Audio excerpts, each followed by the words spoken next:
The poem The Voice of God. This poem is written by Louis I. Newman. ये नज़म शायर Louis आई Newman ने लिखी.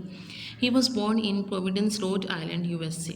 वो यूनाइटेड स्टेट्स ऑफ अमेरिका की ज़िले रोड आइलैंड में पैदा हुए. He studied at Brown University and after his doctorate lectured at Columbia. उन्होंने ब्राउन यूनिवर्सिटी से तालीम हासिल की और अपना PhD कंप्लीट करने के बाद कोलंबिया में उन्होंने टीचिंग स्टार्ट की.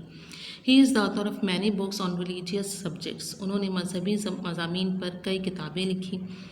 This poem brings out his religious bent of mind. और ये नज़म उनकी मजहबी रुझान की वाज़े तौर पर अक्कासी करती है. I sought to hear the voice of God. मैंने अल्लाह खुदावंद करीम की आवाज़ सुनने की जस्तजू की. And climb the top most staple. और बुलंद तरीन मीनार पे चढ़ गया. But God declared go down again. लेकिन खुदावंद करीम ने कहा दोबारा नीचे जाओ. आई ड्वेल अमंग द पीपल. मैं लोगों के दरमियान रहता हूँ. इस नज़म में शायर ने बताना चाहा है कि मैंने अल्लाह ताला के करीब होने की ख्वाहिश की और इसलिए मैं बुलंद तरीन टावर पर चढ़ गया.